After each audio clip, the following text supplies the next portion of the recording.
What's happening, YouTube?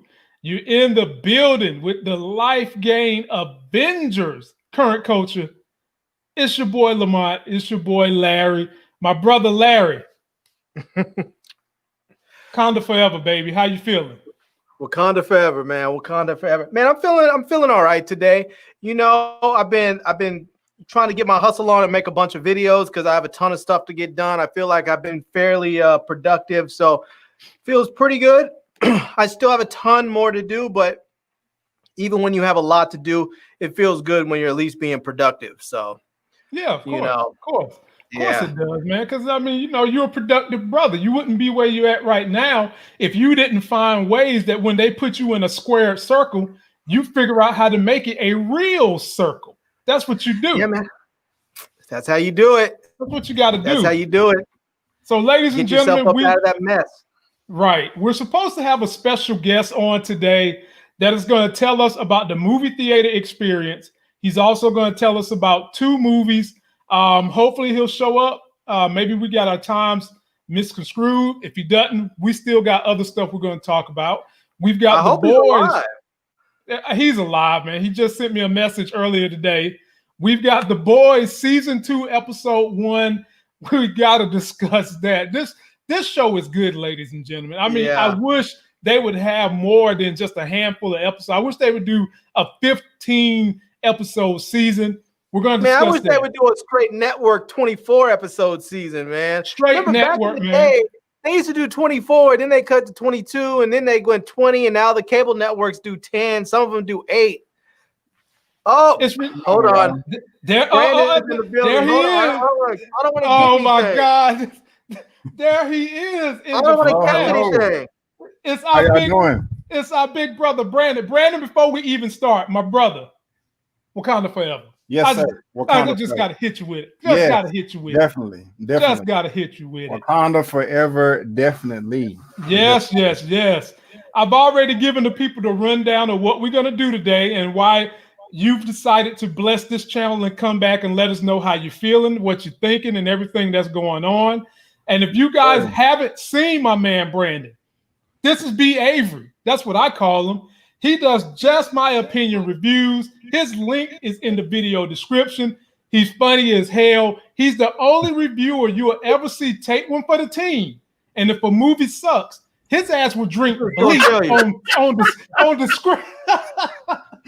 He will drink bleach on the screen to prevent you from going and blowing your money, ladies and gentlemen. Yes. And the only thing is, I want to see that jug. He won't show us the jug live, but he got the jug. Trust me. I can get it. You want it? No, you ain't got to get it. You ain't got to get the jug. We know you got the jug. We've seen the evidence. So bleach, CLR, you know, I may have to step it up the gasoline sometime, but golly, man. No, brother, you got a whole lot of hair on your head, and I don't want nothing to catch on fire. I want you to keep man. You got, my brother. So, ladies and gentlemen, we're going to go ahead and dive on into it. But before I get into it, I want to also shout out this brother right here that y'all have seen on the show in the past. This is the man that comes and cleans my channel when I get too messy. That's my big brother, E-Man. What's up, man? And what E-Man has done, ladies and gentlemen, he's running a promotion because we all was affected and touched by the death of Chadwick Boseman. So if you go to a link that is in my video description, E-Man is running this t-shirt sale. And when you buy the t-shirt, all the proceeds go to colon cancer. That's the kind of brother we deal with on this channel. These are the type of individuals we deal with on this channel because they're not just entertaining you, they're making humanity better. So go ahead and grab you about 30 of them bitches. I got me some. I got my wife one. Support E-Man, support colon cancer. Let's get into it. B. Avery, you are first on deck, my man. Yes, sir. What you want to know? Well, first of all, ladies and gentlemen, we're going to talk about Tenet. He's seen it. He doesn't lie about his reviews. But I got to tell you this. This man braved the elements of the movie theater without tears. Because if it was me, I'd be up in there fucking crying, man. Because I ain't trying to breathe in the Rona. He went to the movie theater and sacrificed Rona to tell you guys about Tenet. because That's why I have my mask on. I don't want that stuff to come through the airwaves. Man, I got you, been so man. much rolling in that theater. Oh, I got you, man. All right, I'm gonna take it off for you. I am at home, but man, I had to tell him I was gonna mask shame you. Not that you weren't wearing one, but gotcha. And I love the shirts, by the way. I just had to throw that in there too. You know? Hey, man, you know how we get down over here, man. Really. You know how we get down. So, first of all, tell us about the atmosphere of the theater before you go into the review. Right. So, I pulled up. Y'all know this is directed by Christopher Nolan. And so, he always shoots his films with IMAX cameras. So the aspect ratio is much taller. So I knew well before this pandemic that I needed to go to this particular IMAX theater that's in my vicinity. And so when I first pulled up to the parking lot, I'm sorry? He said it was an AMC? No, it was Cinemark. It was Cinemark. Okay. It was Cinemark. Okay. So mind you, I did go on a Tuesday. And Tuesday is not the weekend, so of course it's not going to be as packed as like a Thursday, Friday night, Saturday night, something like that. But what was refreshing to me initially was when I pulled up to the parking lot, it was completely empty. Okay. It was only maybe not even more than 10 cars, maybe 7, 8 cars in the whole parking lot. And I've never experienced that in my life, unless just I'm going to a 10 a.m. movie or something like that. So I bought my tickets online. I had to get them reserved, and kind of like you guys, I'm also a little skeptical, a little reticent about going to the theater because I don't want to be on top of everybody. So I did buy my tickets early, but when you buy your tickets online, of course, they show you the seats you're going to buy. And when you select the seat, the system automatically blocks out like two or three seats to your right or to your left, depending on the quantity of tickets you're going to buy. So already they have a system in place to where they're not going to have you sitting on top of each other. So that kind of just gives you a breath of fresh air, that you're not kind of just rubbing shoulders with people. Okay. So I bought I don't have it with me, but I took me a little hand sanitizer bottle, just in case. And, I bought my tickets online. I didn't go, pick them up at the regular ticket booth that's, standard. I went inside. They had a little kiosk. I put in my confirmation number, tickets printed out. And what was also nice was they had a hand sanitizer dispenser right next to the kiosk. So even if you're touching it, of course, don't touch your mouth or do anything silly like that. Just, sanitize your hands, and then you're going on with your business. So now the next part that was pretty impressive, and I'm speaking of Cinemark, is when you go to the gentleman or the young lady or whoever, the ticket attendant that, tears your ticket and says, hey, you're down this way or down this way, theater number 3. They had a giant shield there with like a little box like this big with a scanner down there. And I tried to hand the guy my ticket. And what was kind of funny was he was like, whoa, you can just scan your ticket right there, sir. Like, don't touch me. And I was like, right on. I like that. So I scanned. Why are you trying to infect people? Yeah. So I scanned my ticket. I scanned my ticket, and he looked back. He was like, okay, you're IMAX theater. Go down this way. And so the whole theater was empty. I saw one person like coming out of another theater going into the bathroom, and then I walked right into mine.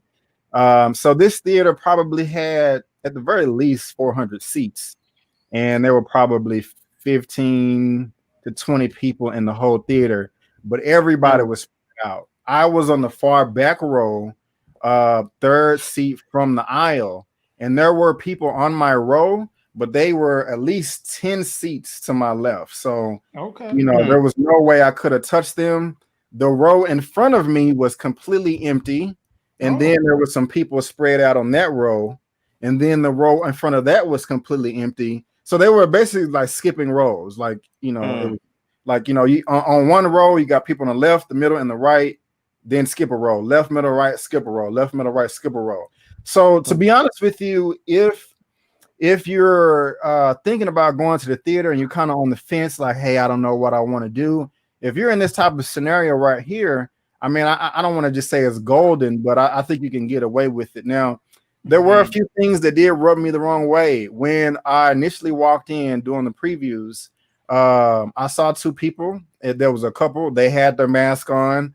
The next two people were eating, so they didn't have their mask on, but they had like like half of it on their ear and the other half hanging down. But they were eating popcorn. And then I saw another dude with his woman, with his date or whoever it was. She had on the mask, but he didn't. He had his just hanging down, and he wasn't eating anything. And I was kind of like, but I said in my seat. The only other thing that bothered me was during the movie about 4 times there was a woman that kept passing by me to go to the bathroom. She stepped on my toe once, and I was more annoyed. She got close enough to step on you. Yeah, I was more annoyed with the close with the close proximity than I was her stepping on my foot. I mean, that happens. I mean, I kind of felt like she was trolling me, like doing it on purpose. And this is Tenet, so I'm trying to focus. But other than that, man, the movie ended. I walked out, didn't get close to anybody else. And that was on a Tuesday. And so my theater experience with New Mutants was slightly different, but it worked this time. But to be honest with you, this is not going to be sustainable.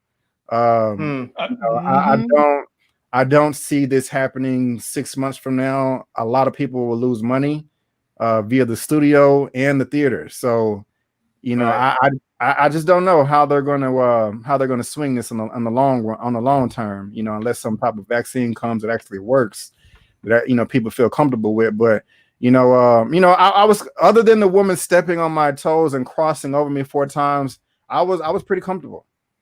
Man, damn, man, you ain't in a basketball game. What you think she is, Allen Iverson, crossing you up 4 times? What the hell, man? Like, I don't know, man. I think she wanted your number on the low, and you ain't giving no action. And she didn't know. You know how when you a child, you don't know how to tell the person you like them. You got to punch them in the face. I think that was her way. That was her way of saying, hey, B. Avery. You put that B. You can put that BV on me. But anyway, y'all let me quit bugging with this dude. So on a scale of 1 to 10, how bad is your coronavirus now? I don't know. I have no symptoms. Maybe I'm asymptomatic.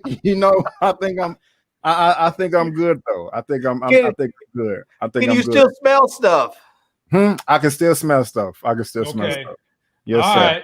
So yes, now sir. We'll get to the nitty gritty, ladies and gentlemen. Let's talk about the review. Again, if you're finding me for the first time, please subscribe to my channel. If you're finding Larry, subscribe to his. And definitely if you're finding B. Avery for the first time, his link is in video description. Just My Opinion Reviews. And for our boy E-Man, he is selling these Black Panther tees. All the proceeds go to colon cancer. Support great blackness, ladies and gentlemen. Yes. B. Avery, give us the overall rundown of the movie Tenet. Man, it may sound cliche, and you may have heard these things before a number of times if somebody's trying to describe a movie, but seriously, my mind is blown in a great way, and it is truly an experience that you have never, ever encountered before in the theater. So I just got to give Christopher Nolan credit right there. I mean, it was fun, man. I had a few nitpicks here and there, but from what I did understand, the story was pretty interesting. It's very engaging. I can remember a number of times me being at the edge of my seat, like, oh my God, what is about to happen right now? What's going on? I'm a bit confused, but man, I'm really entertained, and we got a great lead with John David Washington.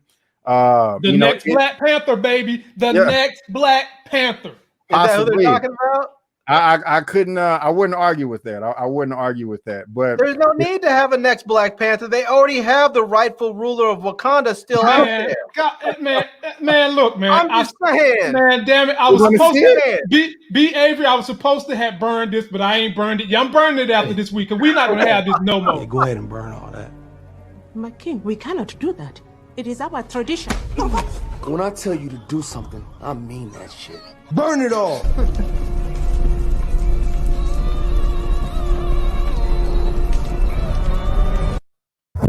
See? Yeah.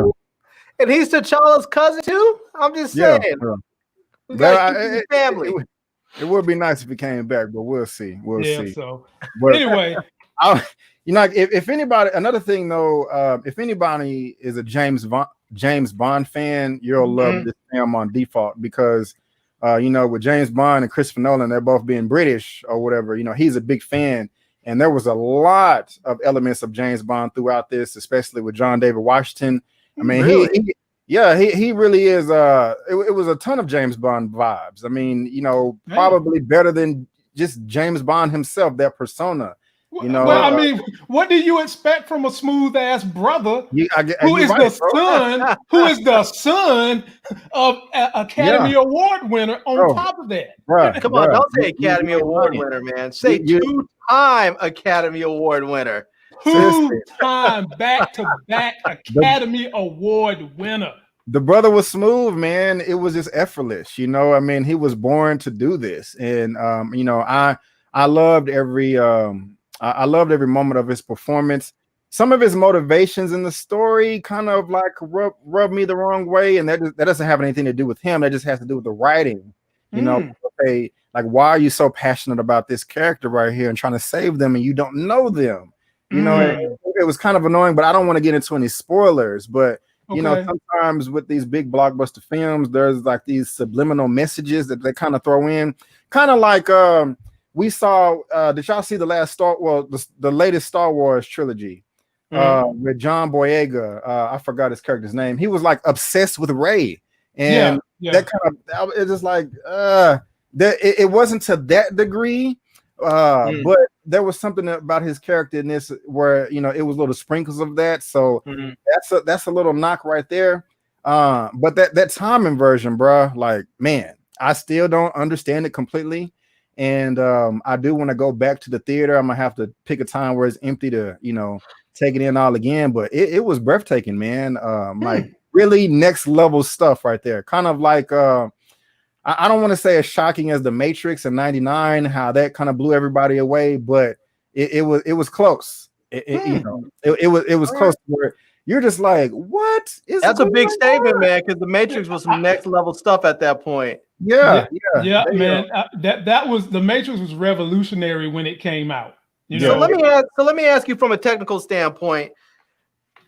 I've heard that they spent so much money on the cinematography that they just forgot about the budget for the sound design because people are saying that you can't hear them. Like the movie's beautiful, it's beautifully shot, but you just can't hear it.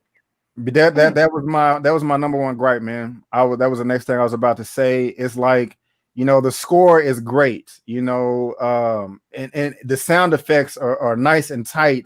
If he punches somebody or hit somebody with a plate or something, you can hear those sound effects. But there was just a few scenes of dialogue where I'm just like, okay, what the hell did he just say? I know that was an important plot point, and I have no idea.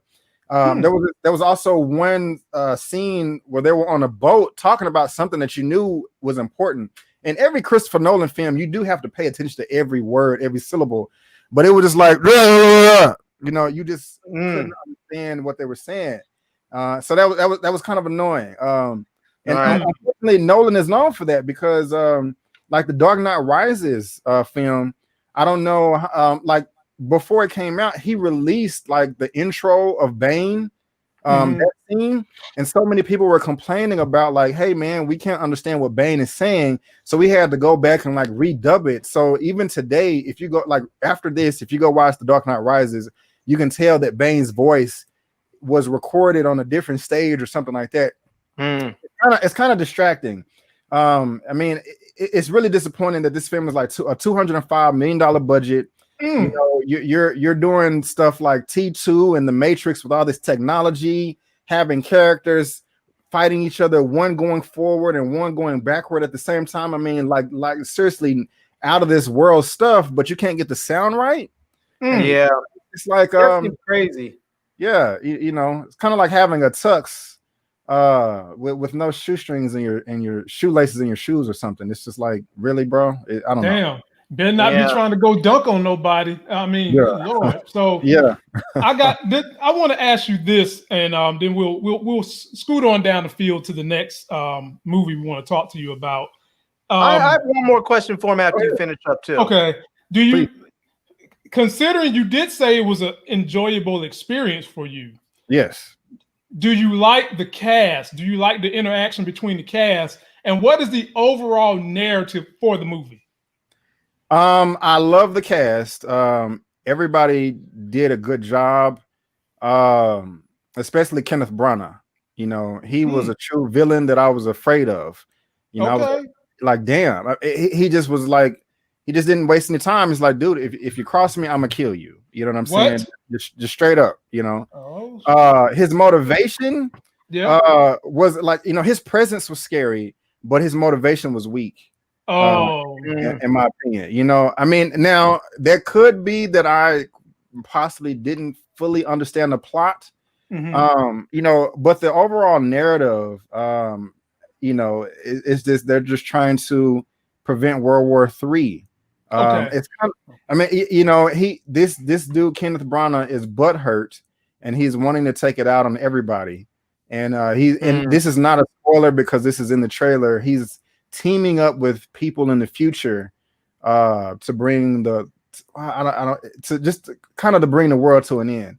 And it's kind of hard to talk about it without spoiling it, you know. Gotcha. Okay. Yeah. Go for it, Larry. So this is, and I don't want to get you in any trouble by saying if you have to answer it, but I'm curious, how do you feel about Christopher Nolan essentially forcing people into the theater to see this? Now, I understand why he wanted people to go, because this thing was shot on 70 millimeter IMAX. It was designed to be shown on very large screens, and he didn't want it reduced down to the size of someone's big screen or someone's iPad or phone, even though all movies get to that point anyways. I understand from a creative point of view why he wanted it on the big screen, but considering that we're in the midst of a pandemic and people are out there dying, I mean, for me, I told myself there's no way in hell I will go see this movie. I may not even watch it at home because I'm personally a bit disgusted by the fact that he forced people to go out there, because they could have done this and released it like they did Mulan. They could have charged people, you know, $25, $30, whatever, and let people watch it at home. And yeah, it wouldn't have been on an IMAX, and that's how it was intended to be shown. But so anyway, I'm just curious about your feelings about that whole situation. Yeah, people having to go see it at the theater. Yeah, that's a very fair question. From the information, I mean, I don't know what type of information he's had as far as data and science on why this could be a good decision to make.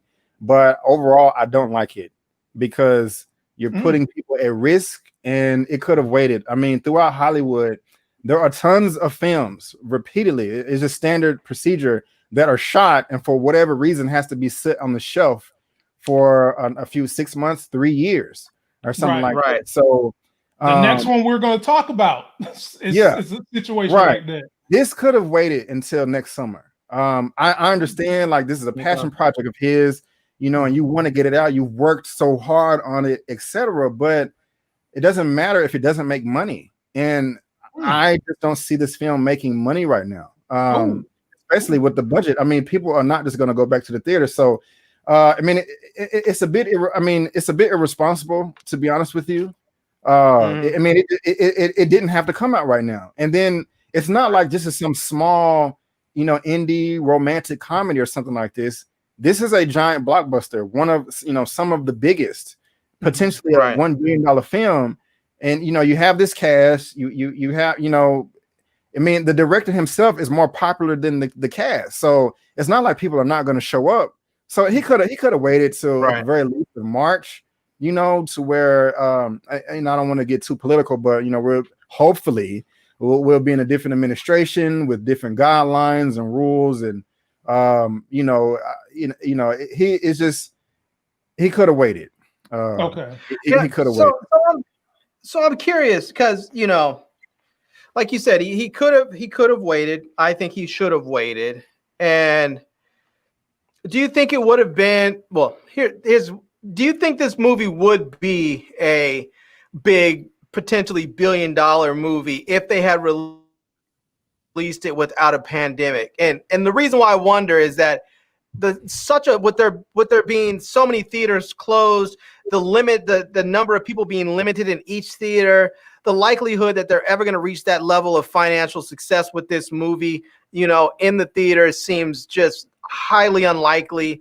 And so it makes me wonder, maybe he knew the movie wasn't going to be up to the caliber that people were expecting, and they gave him $200 million.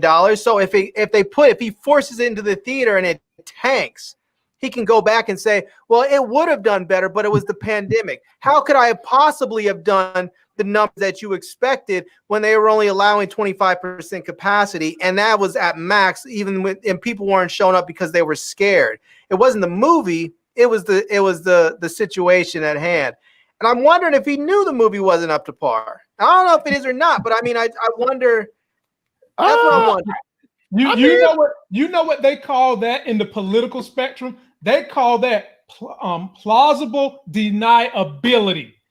You're hedging your bets when you do what Larry just said you do. That's what you're trying to say. Larry, are you accusing Christopher Nolan of hedging his bet? I'm gonna say that I think he thought this movie might have been a commercial flop, and so he was worried about it.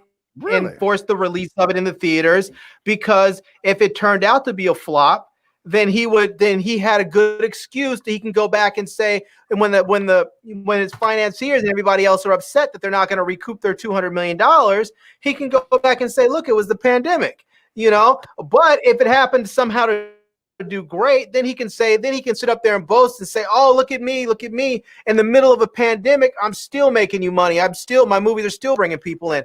I think what they really should have done is made a really big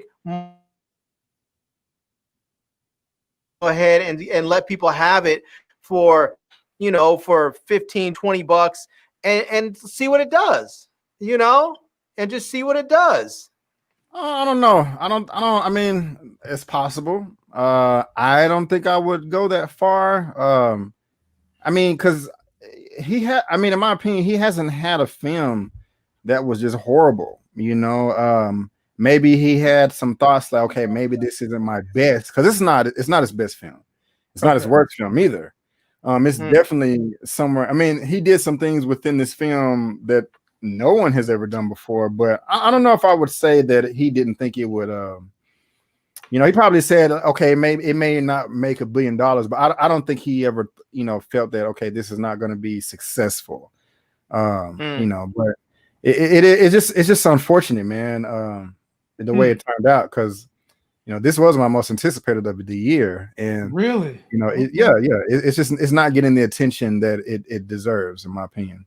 Because honestly, guys, he could have sold this to Netflix or something, or to Disney, and probably have at least made the money that the film cost right there, and then whatever else that he was going to make on ancillary sales, whether it's DVD sales or VOD down, whatever it was going to be, he could have made the other additional profits. It wasn't going to be $1 billion, but he probably could have made a deal to, at the very least, recoup the investment of his financiers. And instead, I bet you this movie's going to be a loser. Yeah, I think so. I may even do a box office breakdown this weekend on Sunday. I haven't did one of those in like a year. I used to do those all the time, but I'll just go ahead and say this. I mean, primarily a few reasons why I felt I was obligated to go to the theaters, because one, this was my most anticipated film of the year. Right. Two, I knew the theater was going to be empty. I mean, I just knew people weren't going to, flock to the theater. And then three is it's just like, I do movies, you know what I'm saying? Like, I'm not like a casual person or an average moviegoer. I mean, that is, what I do. That's my passion. Whether I was reviewing films or not, that's just my passion. So, but if this was like, man, I think theaters, they're only allowing like 40 to 50% of their theaters to be full. If this was like 70 or 80%, even with those things I just said, I wouldn't go. I would not want to be that close to anybody, because I felt safer at the theater than I do at the grocery store.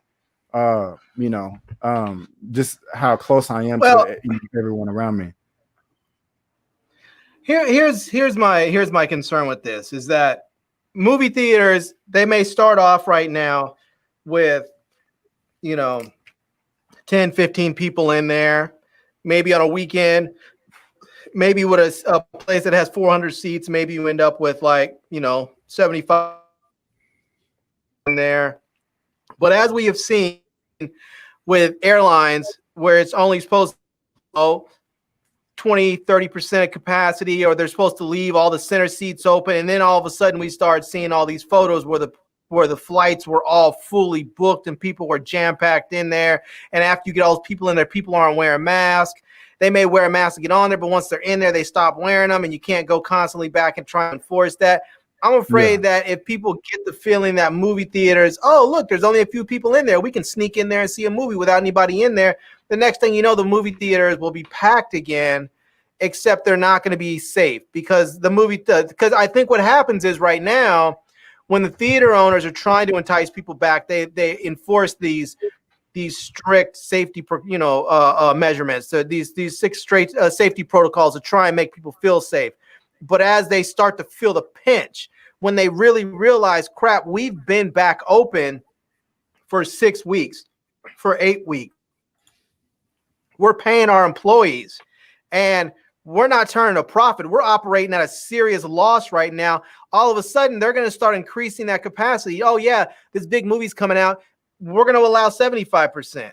Or we're going to allow only 75%. We're going to only allow 50% in the other movies, but we're going to allow 75% in the IMAX, and they'll make up some excuse. Well, the IMAX is different because they have bigger seats that lounge, and so you're already naturally distanced from people because they're larger.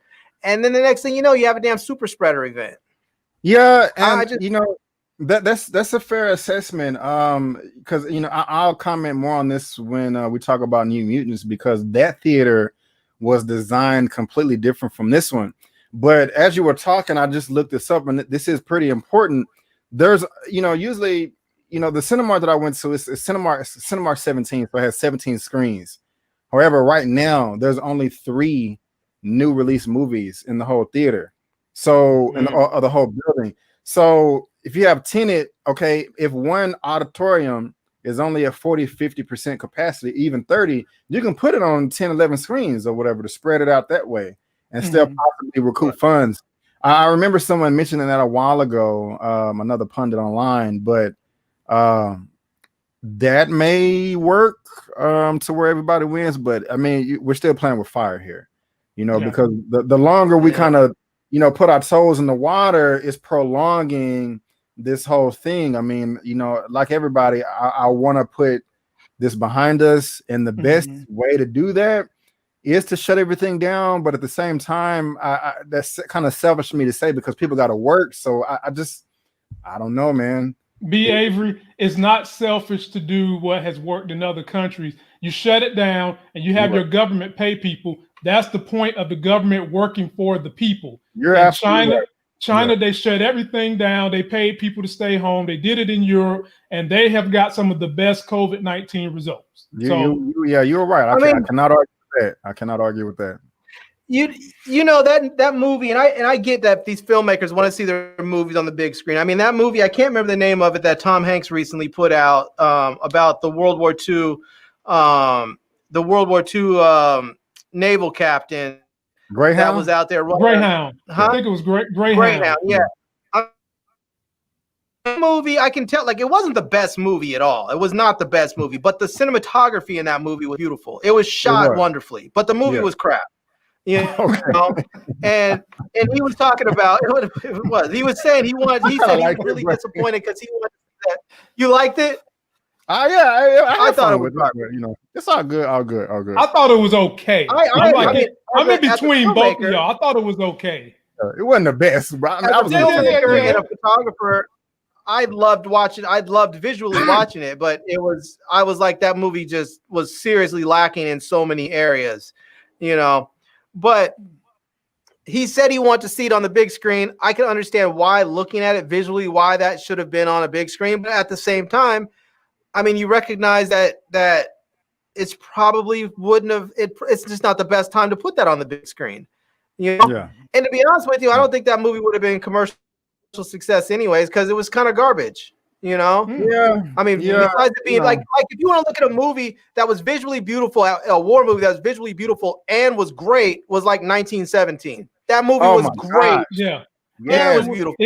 It was good, but we got to keep it moving. So, B. Avery, on a scale of 0 to 10, what would you rate this movie so we can get to the next one?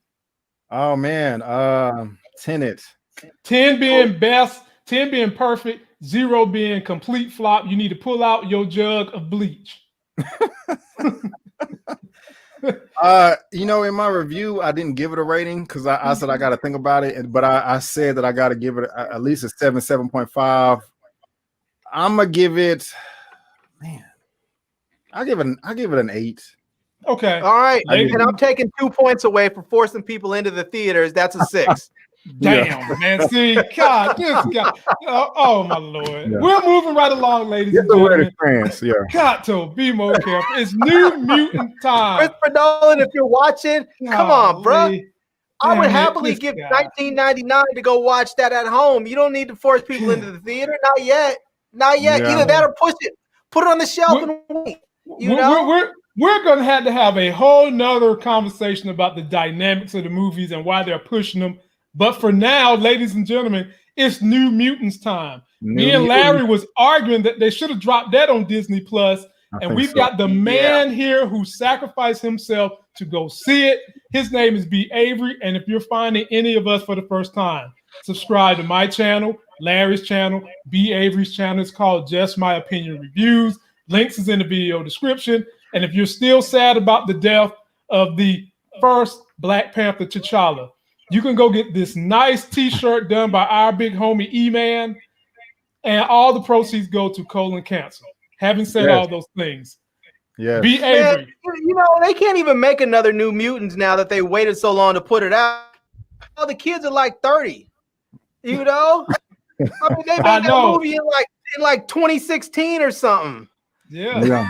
So B. Avery, tell us all about it, and tell us about my girl Arya Stark, because everybody know I chase her around. That's my girl. Tell me about the movie New Mutants. You mean woman? She's 45 now. I'm sorry. Go ahead, B. Oh no! You're good. Tell you about the movie. Simply put, it just wasn't good at all. What? After all that waited, and it wasn't even that good. This was the worst X-Men film to date. The worst. Let me ask you, was it just that you had elevated expectations, or was it really just that bad? It wasn't even like garbage, like bleach garbage, because when I pull out the bleach or the CLR, that's like hilariously bad. Like, what were you thinking bad? You know what I'm saying? This was just like it was first of all, it was boring as hell. What? It was a bore fest, bro. I'm in there chilling, like, is something gonna happen, man? It was an hour and 38 minutes to be exact, and nothing. It didn't pick like, okay, so I'm pretty sure y'all saw the intro scene. Yeah, that they released with the demon bear. That was the best part of the film. In the beginning, yes. Wow. So nothing happened. Wow. From that point on, nothing happened until the 1 hour and 10 minute mark. Because I remember looking at my watch like, damn, like, when is something going to happen? Like really? And I was like, okay, the movie's almost over. Thank God. And then it picked up a little bit, like the character Magic. Yeah. I don't even know what.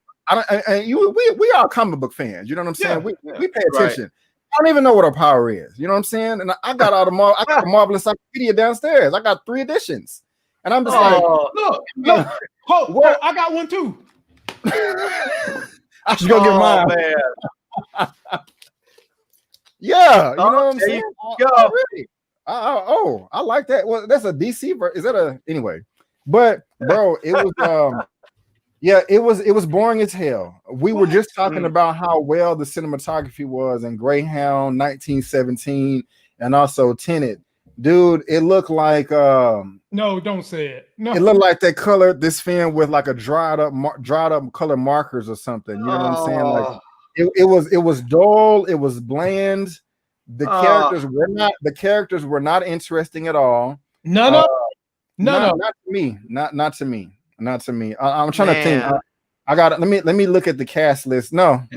And B. No, Avery, they've got like 3 of some of the hottest young stars that you can find out there. They've got the chick from Game of Thrones. They got your boy from Stranger Things. They got the girl that was in the movie with James McElroy, the scary movie. They got her, and I mean, all of them can act their butt off. And you mean to tell me you ain't get inspired by none of them? No, bro. So I'm wondering, because they delayed this movie so many times. I'm wondering the delays. I wonder if they were going back and trying to reshoot scenes because they were so bad. Yeah, of course. It was so blatantly obvious that they toned it down. Like after the movie, I was seeing clips online that were not in the film because this was supposed to be like a horror film, like a horror comic book film. Yeah. And after I saw the film, I was like, "Whoa, wait a minute! That was kind of scary. Why wasn't that in the movie?" You know, right? And they tried to have like these dream sequences that kind of reminded me of Freddy Krueger. You know, of course, he always dealt with dreams, but it just wasn't scary. You know, it was just like, "Oh, okay, is this supposed to be the scary part here?" I mean, it's just really forgettable. I mean, it's just wow. Like I could just keep going, but it just I'll say this. When I saw the film, I said, okay, I don't want to think about this anymore. And then when you hit me up and you was like, yeah, we're gonna be talking about Tenet, I was like, yes. And also New Mutants, I was like, oh damn, you know what I'm saying? There's nothing exciting about that, you know. Like I was on cancel on you. You know, I'm just the wind out the room. Yeah, I was just like, man, like bro, if we were just talking about New Mutants alone, I would have made up an excuse, like, yeah, man, my car broke down. Or, oh my god. I told Larry, I said, Larry, he must not want to talk about the stuff we want to talk about because he can relate.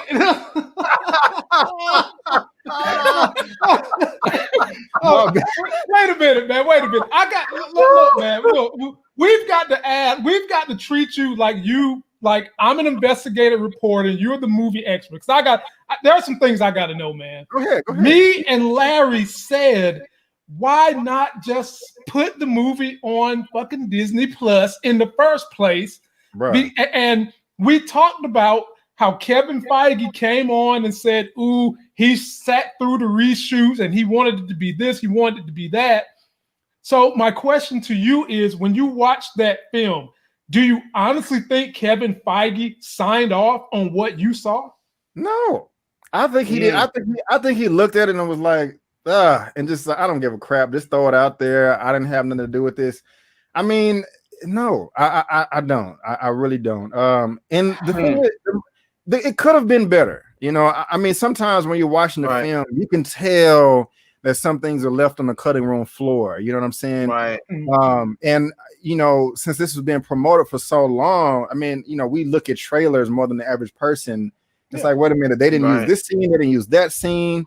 You know, what's going on? It's like it's just tonally all over the place. You know, the acting was. I hate when movies have the guts of being great and then they just don't fill them out. Right. You know. Right. I mean, and that's more disappointing than a movie just being purely bad. It's like when you see the framework there and you're like, this could have been so good, and it just isn't. What doesn't make sense to me is we've literally been having comic book films for right over 20 years. I mean, X-Men 2000 and then Blade right before that. So you've had countless templates to bite off of. You know what I'm saying? But 20th Century Fox, which is now 20th Century Studios, this is how you want to end your X-Men run? I don't understand, bro.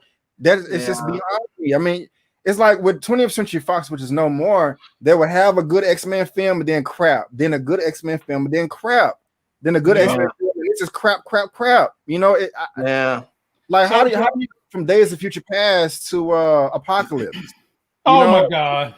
It's like, and it's I don't know. It's I don't know what licensing deals they've made for streaming, but I can imagine that if they decided that they were going to send this to Disney Plus or Netflix or something, they probably would have done much better, because once the word's out this movie is a stinker, if they haven't already made licensing deals, whatever amount they thought they were going to get, they're probably going to get about half of that now. Man, you know. I think I glanced at it last week. I think this film made $8 or $9 million opening weekend. That is horrible. I mean, what's the budget on it? 120, even in the 130? pandemic, though. Even in the pandemic, that's horrible. Because Because I saw where Tenet made 29 million. I don't even know how to scale it, man. For you to say even in the pandemic, I have no idea. Because I know 9 million opening weekend on a normal weekend. Hell, you should have just went straight to Netflix. But I mean, I'm being serious. Yeah. But when you're talking about theaters only allowing 20% capacity. 9 million doesn't sound that bad for a movie that's trash. I'll give you that. Now I'm looking it up right now, and I did not know this. The production budget was $67 million, so that is very cheap. Yeah, that is low. I mean, $67 million is a lot of money, but like for a Hollywood production X-Men film, that's very cheap. You know, Tenet was $205 million, Black Panther was $200 million, but it's still going to lose money because by far. Tenet said they made $53 million. Right. Worldwide, they're at 53 million. That's respectable considering. Right, and they made 29 US first weekend. Yeah, that's respectable for the considering. It's still not. It's still only a quarter of what their budget is. Hold on. It made 29 million or 59 million. In the US, it's 53. It's 53.6 worldwide for Tenet. Yeah, worldwide. US, it was like 29 something. Because I think the first time the public was able to see it in the U.S. was Monday, so this is the first full weekend. So we'll see. I may do something on Sunday. We'll see. I may run the numbers. But let us know because I'd be curious to know, man. So Larry, what kind of questions do you have about New Mutants? And if not, man, I'm gonna finish him with one more question. Then we're gonna move on because I am disgusted. because me and Larry was arguing with E-Man that they should just drop this movie, just drop it on streaming. We was arguing with this guy, and he gave us, all his eloquent talking point. The man could damn run for office if he wanted to. They think he's Barack Obama Jr. And he made a great eloquent soliloquy for why it should stay in the theater. And me and Larry was just like, bro, you said all them big words, and we sitting here telling you this shit need to go straight to stream. It should have, man. It would have been. It would have done better, in my opinion. This is a waste. This was a waste.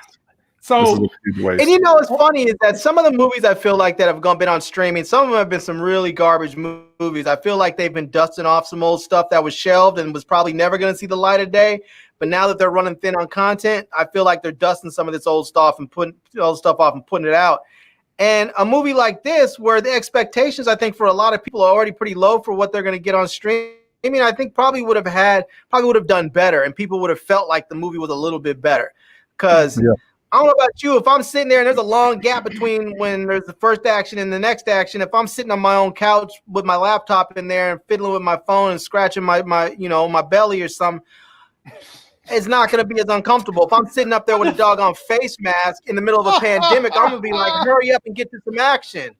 Man, are you a pit bull? Somebody talking about he's scratching his belly. Damn, man.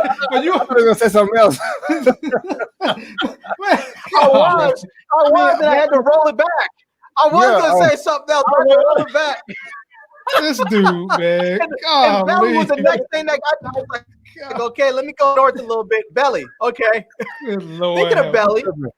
Maybe they should just re-release Belly and put that in the theaters, Hey, it could work.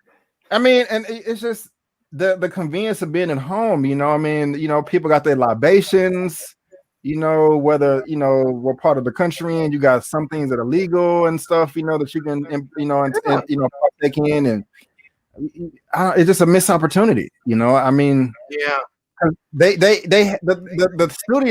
studios have to cough over 30 to 35% of the sales of the film, for it to do well, and if it's not making any money, nobody wins. So damn. So my last question, they're coming out of pocket. Yeah, they're coming out. Just the expense of being open, they're coming out of pocket. Yep. Mm-hmm.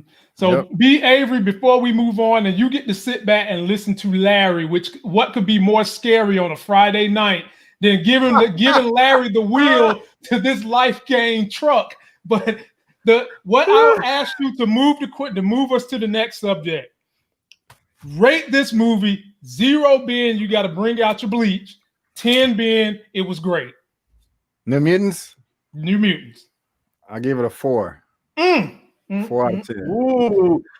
Plus the 2-point deduction for making people go to the theater. That's only a 2. Yeah. Man. Yeah. Wow. Man, that's only a 2. Woo. Ladies and gentlemen, save your money. Don't even worry about New Mutants. Hell, me and Larry was just talking about it's been like 14, 12 months since we had a Marvel movie. Don't even waste your time. Yeah. Don't waste your money. Chill out. So now let me ask you a question about this. And here's my debate. I'm seriously debating. I don't want to, but I'm debating doing it. I'm debating whether or not I should pay that ridiculous $35 or whatever it is to see Mulan on Disney Plus. Now, I don't want to pay that much. I don't think you should have to pay that much. I don't think it's worth it. But I kind of want to encourage other people to release their big budget would-be blockbuster movies on streaming, especially right now. And I think if we can get people, I think if these movies earn a lot of money, that people will be more inclined to do it. And so I'm debating whether or not to do that just as a show of support. But part is just like a little insulted that Disney put out $35. That's obscene. I'm thinking like 20. How about $19.99? That would have been sort of a no-brainer at that point. Not to be a stickler, it's $30, so you saving $5. But I understand what you're saying. But me, it just depends on your interest in the movie. I mean, okay, Mulan is not anything that I was like, man, I cannot wait for that Mulan to drop. You know, me neither. But I mean, if you did have that feeling, like I would possibly do this for Black Widow. Like if I had no other option. I want Black Widow bad, but Mulan, I want to see Mulan, but if I don't see it, I don't care. And see that I'm with Larry on that one. I'm with Larry on the fact that. What do you think the right price is? Oh, you already know. Trolls have shown us the pathway. $19.99. It's the settling price. I mean, especially if Disney is still, you already have Disney Plus. You're paying either a monthly membership or you bought it in advance. So you're already having to pay for the app anyway. Then you're paying on top of what you're already getting another $19 or whatever it is to go to Disney. People would do that. I think people would do that. Definitely. And and you do own the film too forever. But I don't know, man. As long as you have the subscription. Right. As long as you have don't the get subscription the with you. Yeah. Right.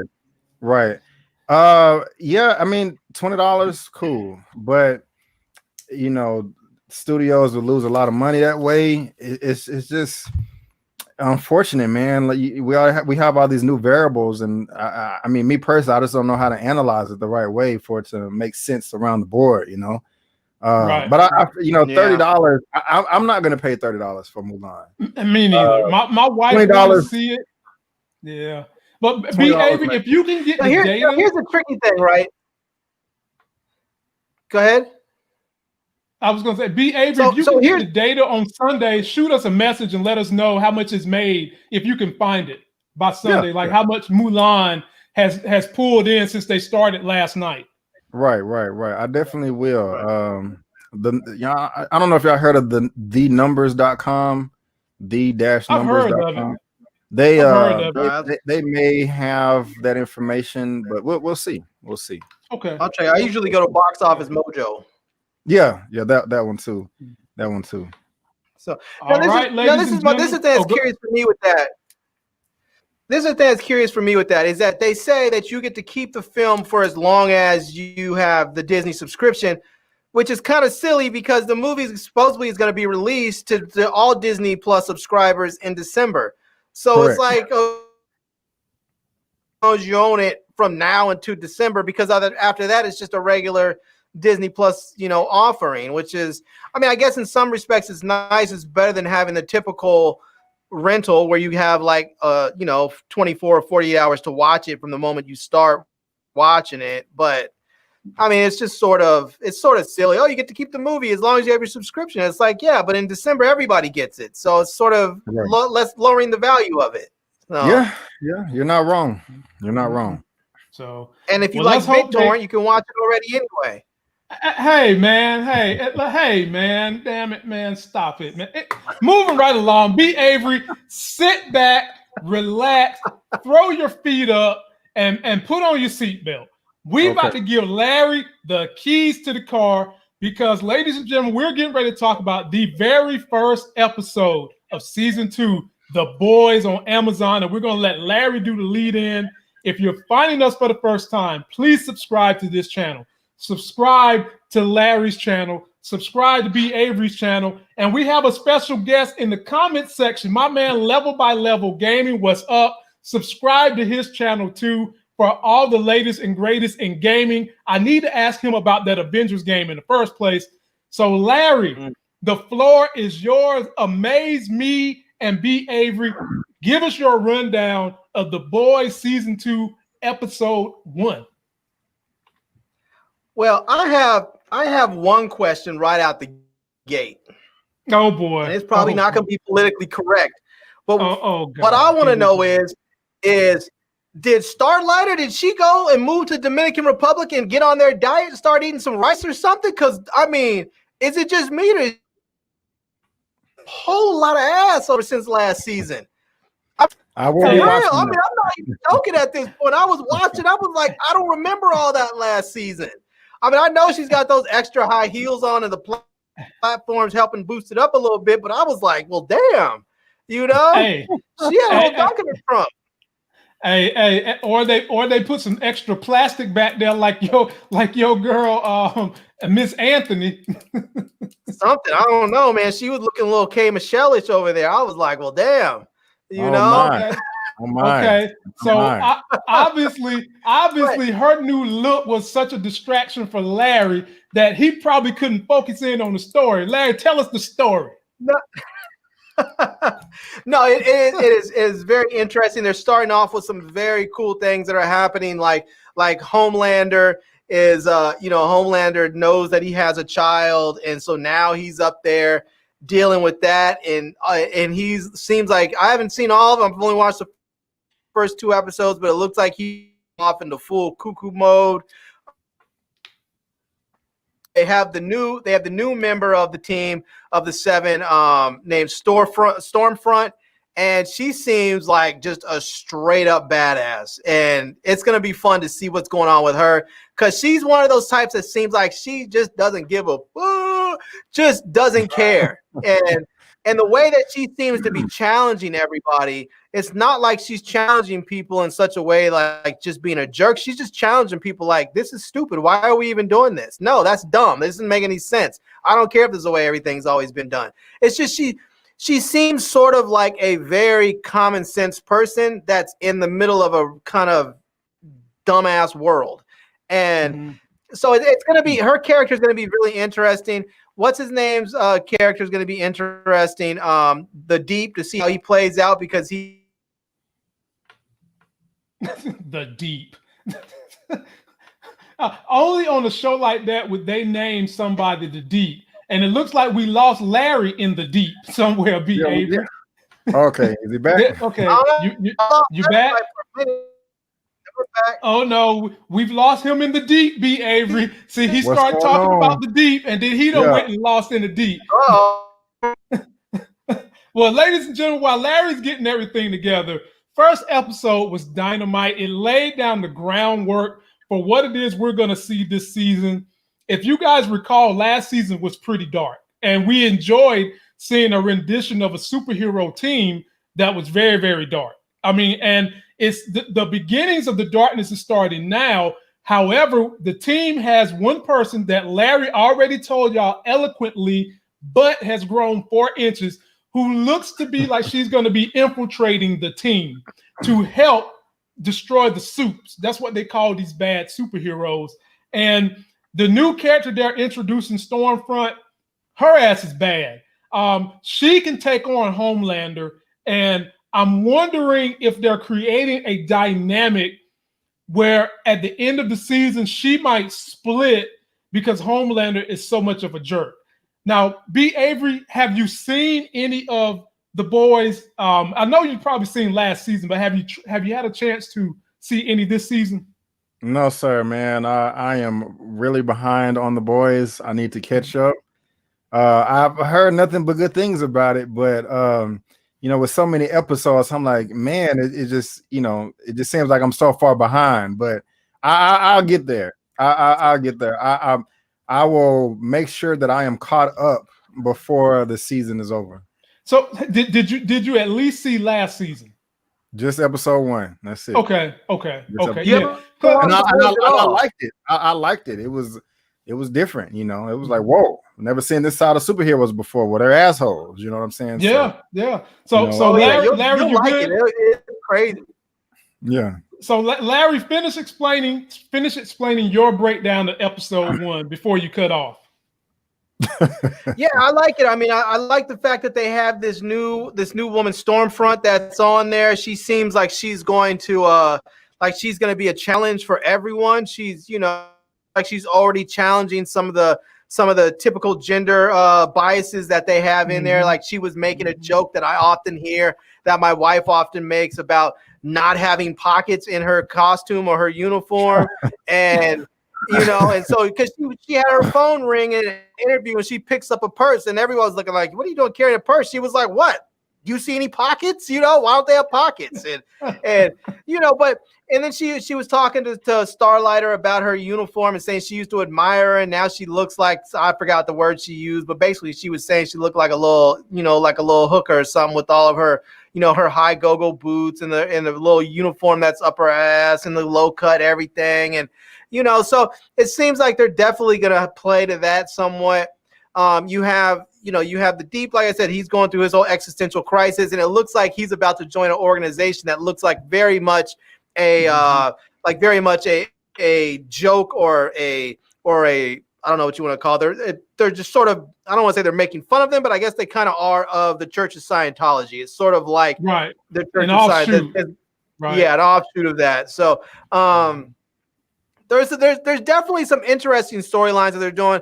We're going to see how, Homelander knows that he has a kid.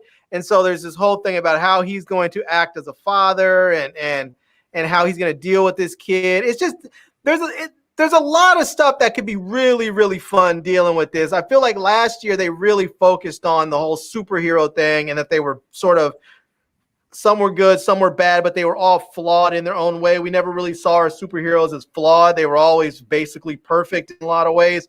The last year was all about these flawed superheroes, and this year I feel like we're going to get to know much more about them individually and how they deal with each other, as a team and such. And so, I think last year they did more of the superhero-ish stuff, and I think this year it's going to be more just about them. So we'll see. Now, do you feel like Stormfront kind of planted the flag that she is at some point in time going to splinter the group and go against Homelander? Do you feel like they was kind of dripping those seeds in this first episode?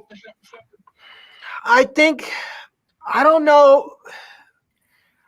I feel like at some point they might end up going against Homelander, but and you can see some of that, because you can see that she's already sort of started to have somewhat of a bond with Starlighter, right? Or Starlight, and the way that Starlight, basically just shut down, what was his name? The black dude that's sort of like the Flash. I forgot his name. Whatever his name is. She sort of shut his whole situation down when he was threatening to dime her out. And so I can see where maybe she ends up pulling him in on her side, even if at first it's reluctantly and then voluntarily. The Deep is already, he's off on some deep end stuff. So I think she might actually be able to get the Deep too if she wants him. Like she might be able to say, look, you owe me. So I could see there being a split in the team, maybe where Starlighter, who is sort of an unlikely character to lead a rebellion group or a splinter group, I can see her maybe actually being one that does. So did you say she wants the D? The Deep. Ah, gotcha. Yes. That's one of the characters. That's one of the characters up there. Yeah. Gotcha. And they have a terrible relationship because when she first joined the Seven, he tricked her into giving him a head, and so, which is one of the reasons he got kicked out of the Seven. Not to spoil it for you, but since you haven't seen the first season, but that was part of the impetus behind that happening. Mm-hmm. Yeah. Mm-hmm. And so, ladies and gentlemen, me and Larry will pick up on episode 2 and 3 Monday. Me and Larry got a lot to cover Monday. Sharonda has said she'll be coming back. We've got to cover Power Monday, P-Valley, the final episode. Who the hell is going to die? I heard Gidget is gone. And then we also got to talk. Yeah, I heard they're going to get rid of Gidget, my brother. How you going to get rid of the one white person? You going to find a new token? Hey man, how do you think black people been feeling this whole entire time on TV? What about Saved Bell? And then they go find a new token. That's why I was like, they got to go find a new token. Golly. So it will. In closing remarks, ladies and gentlemen, if you love the reviews and the little spoilers, the little piece of tidbit B. Avery gave you, be sure to subscribe to his channel. Go check out some of the full review he has done on Tenet and New Mutants. Tune in to Larry's crazy ass channel because when he's doing his reviews, he's literally not crazy. And y'all know what y'all gonna get from me. Any closing remarks you would like to say to the people, B. Avery, before we get out of here? I have to go give my daughter a bath night. It's bath night for baby L, and she just likes to terrorize daddy. Yeah, if you are excited about going to go see Tenet, be careful. Go see it now while the theaters are empty. I don't encourage you to go do it later on because I'm trying to get this pandemic behind us. You don't need to rush to see New Mutants. I personally think it's a waste of time and money and energy, but that's on you. Other than that, I do appreciate you always having me back, man. I always have a good time. You guys are great. And like you said, just subscribe to my channel, Just My Opinion Reviews. And, this Sunday or this weekend, I'll be talking Lovecraft Country episode 4. Oh, I'm going to do a box office breakdown. And, thanks for having me. I actually forgot about that, but, that's one of the reasons Sharonda comes to give us some heavy lifting on Lovecraft Country, and plus the women claim they like her, something like that. I'll just say already seen the whole season. Yeah, no, past episode 4, I'll get y'all hype. I cannot wait to see episode 5. Oh, you seen it? You seen it already? Yeah, I have. That episode 5, man, like the internet on fire. I'm about done with y'all special Negroes. No, we gonna get you. We you part of the team. We'll get you there.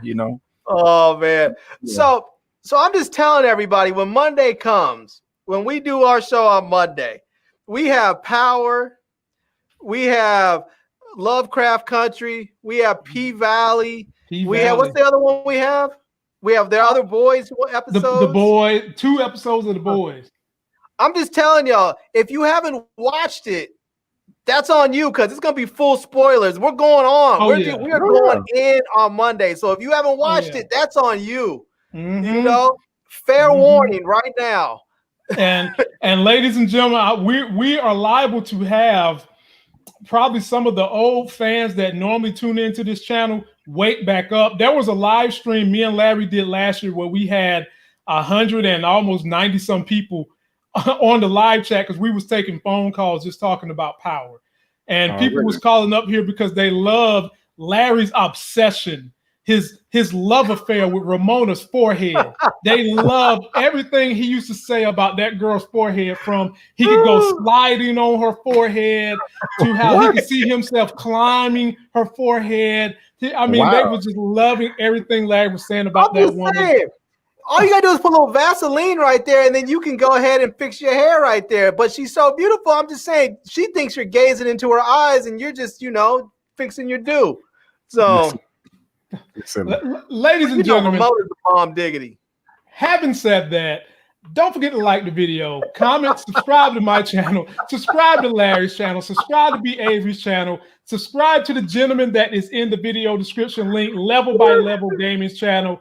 And until Sunday, when I drop the Power review, ladies and gentlemen, I'll see you. boy. And mask up. Y'all dudes, man. Conda forever. Mask up. Yeah.